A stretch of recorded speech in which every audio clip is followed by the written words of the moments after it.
Hello दोस्तों, स्वागत है आपका आपके ही चैनल फार्मेसी नॉलेज में। आज का हमारा टॉपिक है एंटी फंगल ड्रग्स, जिसके कुछ example as like amphotericin B, fluconazole, nystatin के बारे में आपके एग्जाम में हमेशा पूछे जाते हैं। तो चलिए स्टार्ट करते हैं। इस वीडियो में हम फंगल इन्फेक्शन के कंप्लीट एटियोलॉजी के बारे में जानेंगे, साथ ही साथ एंटी फंगल ड्रग्स के क्लासिफिकेशन के बारे में भी बात करेंगे। ऐसा ड्रग्स जो फंगल इन्फेक्शन के ट्रीटमेंट में काम आए उसे एंटी फंगल ड्रग्स कहते हैं। फंगल इन्फेक्शन को ही हम माइकोसिस भी कहते हैं। बात करें फंगल इन्फेक्शन की तो आपने देखा होगा, अगर हम भींगे हुए कपड़े ज़्यादा देर तक पहने रहें तो हमारे बॉडी में itching, rashes, skin redness, small blister जैसे कंडीशन अपीयर्ड होते हैं, जिसे हम लोकल लैंग्वेज में दाद, खाज, खुजली भी कहते हैं। ये सब कंडीशन अपीयर्ड फंगल इन्फेक्शन के कारण होता है और ये fungus hot and humid climate में इजीली पाए जाते हैं। फंगल इन्फेक्शन के बारे में बात कर रहे हैं तो एक बार हम फंगस या फंजाई के बारे में भी क्विक रिकॉल कर लेते हैं। फंगी एक यूकैरियोटिक ऑर्गेनिज्म है। इट मीन्स ये एक ऐसा माइक्रो ऑर्गेनिज्म है जिससे सेल मेम्ब्रेन में न्यूक्लियस एंड माइटोकॉन्ड्रिया प्रेजेंट होते हैं। इसके साथ ही इसमें न्यूक्लियर मेम्ब्रेन भी प्रेजेंट होता है।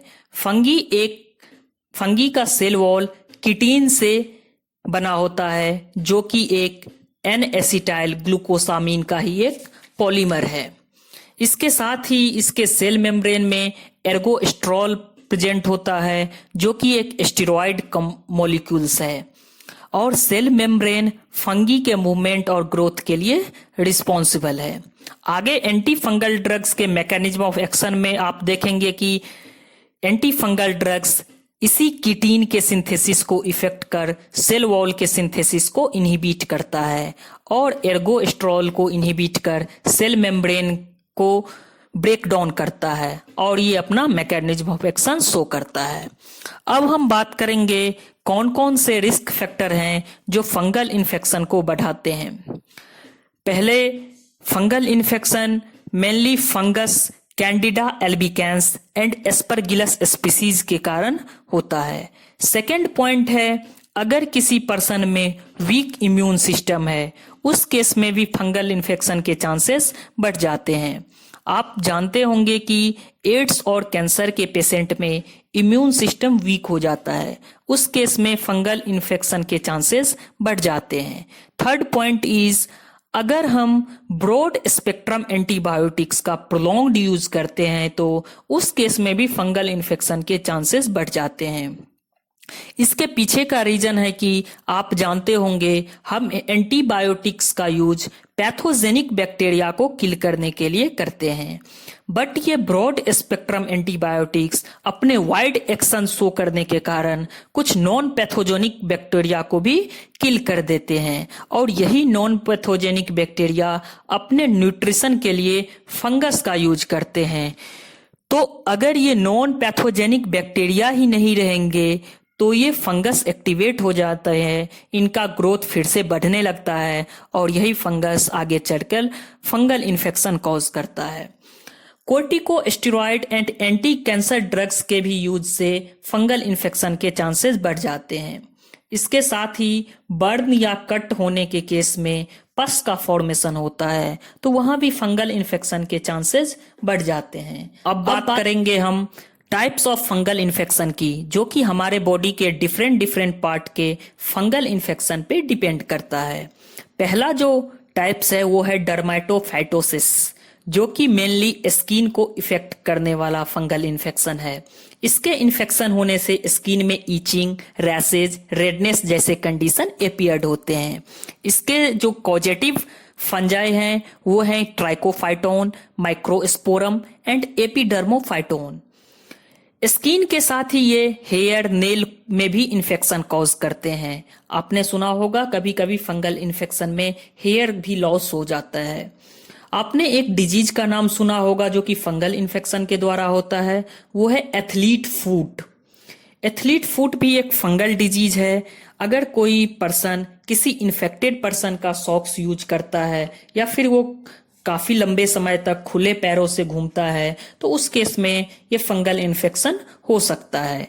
इसके ट्रीटमेंट में हम टोल्नेफ्टेट, डिसियोफल्विन एंड मिकोनाजोल जैसे ड्रग्स का यूज करते हैं। सेकेंड जो टाइप्स है वो है कैंडियासिस, जिसमें मेनली फंगस द्वारा skin and mucous membrane effect होता है। ये मेनली फंगस कैंडिडा एल्बिकैंस के द्वारा कॉज होता है। इसके साथ ही कुछ और कॉजेटिव फंजाई हैं जो म्यूकस मेम्ब्रेन को इफेक्ट करते हैं, और वो है एस्परगिलस ब्लास्टोमाइसिस। इनके ट्रीटमेंट में हम निस्टैटिन, एम्फोटेरिसिन बी जैसे ड्रग्स यूज करते हैं। थर्ड जो टाइप है वो है लिम्फेटिक एंड पल्मोनरी माइकोसिस। ये मेनली रेस्पिरेटरी सिस्टम को इफेक्ट करते हैं और अपना कॉलोनी बना के अल्वियोलाई तक पहुंच जाते हैं। इसके साथ ही ये लंग्स में भी इन्फेक्शन कर फीवर, कफ, चेस्ट पेन कॉज कर सकते हैं। इनके जो कॉजेटिव फंजाई हैं वो है सेप्रोफाइट, स्पोरोट्रिकम, हिस्टोप्लाज्मा कैप्सुलेटम। अब बात करेंगे इनके द्वारा होने वाले डिजीज की, जिसका नाम है हिस्टोप्लाज्मोसिस एंड स्पोरोट्राइकोसिस। इसके ट्रीटमेंट में हम एम्फोटेरेसिन बी यूज करते हैं। अब बात करेंगे इसके क्लासिफिकेशन की। एंटी फंगल ड्रग्स का हमने हमारे बॉडी के डिफरेंट पार्ट पे काम करने के तरीके के अनुसार क्लासिफाई किया है। तो सबसे पहला क्लासिफिकेशन है ड्रग्स एक्टिंग लोकली, मीन्स ये एक ऐसा एंटी फंगल ड्रग्स है जिसका यूज हम टॉपिकल स्किन पर करते हैं। इसके जो एग्जाम्पल हैं उसमें पहला है एंटीबायोटिक्स। एंटीबायोटिक्स लाइक निस्टैटिन, हेमाइसिन, ट्राइकोमाइसिन, ये हम टॉपिकली अप्लाई करते हैं फंगल इन्फेक्शन होने पे। दूसरा जो हमारा सब क्लास है वो है थियोकार्बिनिलिक एसिड डेरिवेटिव, जिसके जो फेमस एग्जाम्पल हैं वो है tolnaftate. And third one example is azoles. Azoles derivative के जो एग्जाम्पल हैं वो है मिकोनाजोल, क्लोट्रिमाजोल, इकोनाजोल। ये सभी ड्रग्स लोकली एक्टिंग होते हैं। अगर किसी स्किन पे फंगल इन्फेक्शन हो गया है तो उस पे हम इसका यूज करते हैं। दूसरा जो हमारा क्लासिफिकेशन है वो है ड्रग्स एक्टिंग सिस्टेमिकली। इससे हम जानेंगे कि एक ऐसा एंटी फंगल ड्रग है जिसे हम ओरल या पेरेंटल रूट के थ्रू एडमिनिस्ट्रेट करते हैं, और ये स्टमक में एब्जॉर्ब होकर ब्लड स्ट्रीम में जाएगा और ये डिजीज के साइट पे अपना सिस्टेमिक इफेक्ट शो करता है। ये मेनली फंगाई के सेल वॉल को इफेक्ट करता है, उसमें प्रेजेंट कीटीन को ब्रेक डाउन करता है और अपना इफेक्ट शो करता है। इसका जो हम फर्स्ट एग्जाम्पल देखेंगे वो है एंटीबैक्टीरियल एंटीबायोटिक्स, जिसके एग्जाम्पल हैं ग्लिसियोफल्विन। एंड सेकेंड जो इनके एग्जाम्पल हैं वो है पोलिलीन एंटीबायोटिक्स। पोलिलीन एंटीबायोटिक्स के जो एग्जाम्पल हैं वो है एम्फोटेरिसिन बी।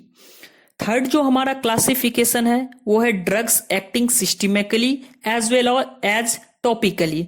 ये एक ऐसे ड्रग्स के कैटेगरी है जिसे हम ओरल या पेरेंटल रूट के थ्रू भी ले सकते हैं, साथ ही साथ इसे आप टॉपिकली भी अप्लाई कर सकते हैं। ये टैबलेट, कैप्सूल या फिर क्रीम या ऑइंटमेंट के फॉर्म में मार्केट में उपलब्ध हैं। जो इनके जो एग्जाम्पल हैं वो है एजोल्स। एजोल्स को मेनली दो क्लास में हमने डिवाइड किया है। First is imidazoles derivative and second is triazoles derivative. Imidazoles के जो एग्जाम्पल हैं जैसे कि ketoconazole, clotrimazole, miconazole, econazole, oxiconazole and sulconazole. And second जो एग्जाम्पल है ट्रायाजोल डेरिवेटिव के, उनके फेमस ड्रग्स हैं फ्लूकोनाजोल एंड इट्राकोनाजोल। हम आगे के वीडियो में इन सभी ड्रग्स के बारे में, इन सभी ड्रग्स के मैकेनिज्म ऑफ एक्शन के बारे में बात करेंगे, साथ ही साथ एंटी फंगल ड्रग्स के, इंपॉर्टेंट ड्रग्स के मैकेनिज्म ऑफ एक्शन, उनके एडवर्स इफेक्ट, उनके यूजेस के बारे में बात करेंगे। थैंक यू दोस्तों।